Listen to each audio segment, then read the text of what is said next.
장관님의 단편적인 생각을 보여주는 거예요. 사실은 이럴 게 왜 없습니까? 지금까지 북한이 반발하고 우리에 대한 위협 행위를 한 게 한두 번도 아닌데 그걸 그러면은 신경 써서 좋아요. 국민을 보호하는 걸 그래서 소홀히 한다는 게 사실은 말이 됩니까? 이럴 것은 많은 비판론자들은 비판하는 거는 총선에 이렇게 그 긴장도를 높여서 갖고 가기 위한 비판도 있어요. 국민의 생명과 재산을 보호하는데 도움이 되느냐 도움이 되지 않느냐가 제일 중요하지 나머지가 뭐 그렇게 중요하겠습니까? 그리고 비행금지구역 효력정지는 뭐 예컨대 비유하면 1조 원의 이익이 있다면 그로 초래되는 건 1원입니다.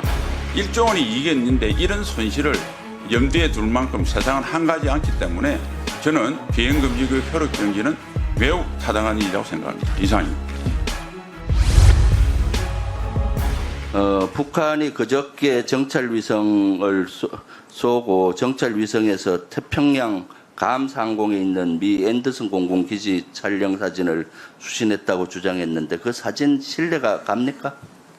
예, 아직 사진을 공개하지는 않고 네. 찍었다고 말만 한 것으로 네. 생각을 하는데 그 내용 자체는 신뢰할 수 없다고 생각합니다. 네. 그 북한에서 위성 발사 관련해서 러시아가 기술을 제공했을 가능성이 있다고 장관님이 말씀하셨잖아요. 어느 정도 제공했을 것 같습니까?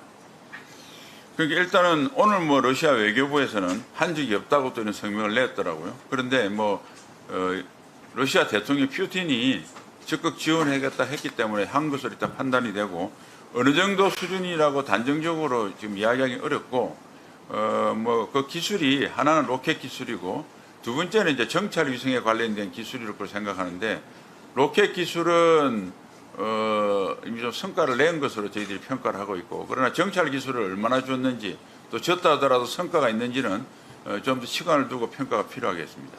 지난 4월부터 본 의원가 우리 당에서는 이를 경고했어요. 우크라이나에 탄약 지원한다고 할 때 러시아가 군사지 기술을 북한에 지원하면 어떡할 거냐 한국 국민 엄포를 놨었고 그래서 이번에 사실은 인공위성 군사위성 발사에 성공한 것은 1등 공신은 아마 그 북한을 지원했던 러시아일 것 같고 2등 공신은 이런 여건을 러시아와 북한의 밀착 관계를 했던 윤석열 대통령의 외교 실패가 아닌가 하는 생각이 드는데 장관님 어떻게 생각하세요? 그 평가는 뭐 전혀 동의할 수가 없습니다. 물론 뭐 동의는 못하겠지만은 실제 국제적인 여건은 그렇게 돌아간 거예요. 사실은 이것을 자초해서 본 의원도 그때부터 러시아가 북한에 군사 기술을 준다든가 드론 같은데 폭격 드론을 주면은 우리에게 북한을 군사력을 강화하기 때문에 엄청난 위협이 될 것이다. 이런 것들을 경계를 했는데 현실이 되고 있어요. 9.19 군사합의 1조 사망 효력 정지했는데 북한은 파기하겠다고 나왔고 그럼 이제 실질적으로 파기됐다고 봐야 되네요.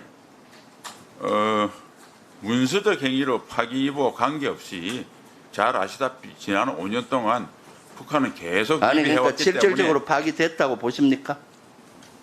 네, 뭐 실질 위반도 해왔고 그러면은 북한이 선언을 했기 때문에 그 의미에 대해서는 좀 분석을 해서 살펴보겠습니다. 그러면 이거를 효력 정지할 때 모든 것은 실익이 있어요. 이득점도 있고 잃을 것도 있고 실익은 얻을 거에 대해서는 우리 여러 가지 감시 제한을 풀어서 군사력이 강화됐다라고 하는데 잃을 거는 뭡니까? 이걸 효력 정지함으로써 저는 잃을 거는 따질 필요도 없다고 생각합니다. 국민의 생명과 잃을 재산을 거는 있어요, 없어요? 저는 없다고 생각합니다. 국민의 그것은 생명과 없다고 생각하는 것은 너무나 단편적이에요. 모든 정책을 쓸 때는 장점과 단점, 실익을 동시에 보고 택하고 잃을 게 있다고 판단하면 그것을 최소화하는 정책을 써야 되는데 지금 장관님의 단편적인 생각을 보여주는 거예요. 사실은 잃을 게 왜 없습니까? 당장 북한이 그러면 이걸 했을 때 북한이 어떻게 나오리라고 예상했습니까? 우리 김병주 어떻게 의원께서 대응 나올 거라고 예측했나요? 뭐 지금과 같은 뭐 반발을 하고 하리라고 생각을 했는데 지금까지 북한이 반발하고 우리에 대한 위협 행위를 한 게 한두 번도 아닌데 그걸 그러면은 신경 써서 좋아요. 국민을 보호하는 걸 그래서 소홀히 한다는 게 사실은 말이 됩니까? 이럴 것은 북한이 그동안 9.19 군사합의 비행금지 구역을 설정함으로써 까막눈이 됐는데 북한의 눈을 뜨게 만들었어요. 그래서 앞으로 그 접촉 지역에서의 북한 무인기 드론의 활동이 아주 활발할 것이고 주기적으로 드론 공격이 시작될 거예요. 실제 무인기 대비가 아직 잘 안 되어 있지 않습니까? 전방에.